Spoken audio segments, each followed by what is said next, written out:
ನಮಸ್ಕರಿಸುತ್ತಾ ಇವತ್ತಿನ ದಿವಸ ಹೋಳಿ ಹಬ್ಬದ ನಿಮಿತ್ತವಾಗಿ ಗೋಕಾಕ ಗ್ರಾಮ ದೇವತೆ ಆಶೀರ್ವಾದ ಪಡೆದು ಈ ಗೋಕಾಕ ಗೌಡರ ಮನೆಯಿಂದ ಕಣಿ ಹಾಯೋದ ಮುಖಾಂತರ ಗೋಕಾಕ ಗ್ರಾಮದಲ್ಲಿ ಊರ ಸುತ್ತಿಕೊಂಡು ಪ್ರಮುಖರ ಭೇಟಿಯಾಗಿ ಅವರವರ ಮನೆಗೆ ಆಹ್ವಾನ ಕೊಟ್ಟು ಎಲ್ಲ ಹಕ್ಕದಾರಿಗೆ ಕಾಯಿ ಕೊಟ್ಟು ಲಾಸ್ಟ್ವಾಗಿ ತಹಶೀಲ್ದಾರ್ ಮನವಿ ಕೊಟ್ಟು ಆಮೇಲೆ ಗೌಡರ ಮನೆಗೆ ತಲುಪುತ್ತದೆ. ಅದೇ ರೀತಿಯಾಗಿ ಈ ಗೋಕಾಕ್ ಗ್ರಾಮದ ಈ ಹೋಳಿ ಹಬ್ಬ ಹಾಗೂ ರಂಜಾನ್ ಎರಡೂ ಕೂಡಿ ಬಂದಿದ್ದರಿಂದ ಎಲ್ಲ ಗೋಕಾಕ ಜನತೆ ಶಾಂತ ರೀತಿಯಿಂದ ಹೋಳಿ ಹಬ್ಬ ಹಾಗೂ ರಂಜಾನ್ ಹಬ್ಬವನ್ನು ಆಚರಣೆ ಮಾಡಬೇಕಂತ ನಾವು ಕಮಿಟಿ ವತಿಯಿಂದ ಗೋಕಾಕ ಗ್ರಾಮದ ಜಾತ್ರಾ ಕಮಿಟಿ ವತಿಯಿಂದ ನಾವು ಗೋಕಾಕ್ ಜನತೆಗೆ ಮನವಿ ಮಾಡ್ಕೋತೀವಿ. ಅದೇ ರೀತಿಯಾಗಿ ಗೋಕಾಕ್ ಗ್ರಾಮದ ಎಲ್ಲ ಜಾತ್ರಾ ಕಮಿಟಿಯವರು, ಗೋಕಾಕ್ ಗ್ರಾಮದ ಹಳಬರು, ಗೋಕಾಕ್ ಗ್ರಾಮದ ಹಿರಿಯರು, ಗೋಕಾಕ್ ಜಾತ್ರೆ ಕಮಿಟಿ ಅಧ್ಯಕ್ಷರಾದಂಥ ರಮೇಶನ ಜಾರಕಿಹೊಳಿ ಅವರ ನೇತೃತ್ವದಲ್ಲಿ ಈ ಭಾಳ ದಿವಸದಿಂದ ನಾವು ಈ ಒಂದು ಸುಮಾರು 50 ವರ್ಷದಿಂದ ಈ ಹಬ್ಬವನ್ನು ಇದೇ ರೀತಿಯಾಗಿ ಆಚರಣೆ ಮಾಡ್ಕೊಂಡು ಬಂದಿದ್ವಿ. ದೇವರು ಗೋಕಾಕ್ ಗ್ರಾಮ ದೇವರಿಗೆ ಎಲ್ಲರಿಗೂ ಒಂದು ಒಳ್ಳೆಯ ಒಂದು ಮಾರ್ಗದರ್ಶನ ಕೊಟ್ಟು ಆಶೀರ್ವಾದ ಮಾಡಲಿ ಅಂತೇಳಿ ತಮ್ಮ ವಿಡಿಯೋ ಮುಖಾಂತರ ವಿನಂತಿ.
ಬಂಗಾರರಾಗಿಣಿವ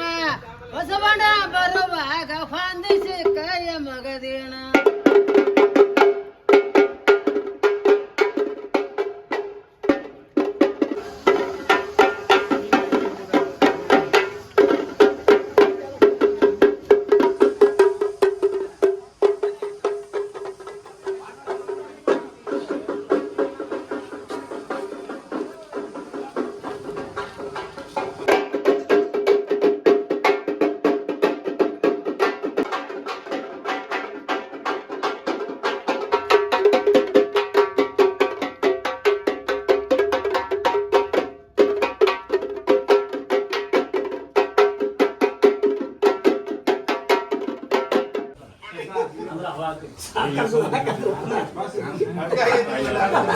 ಯಾರು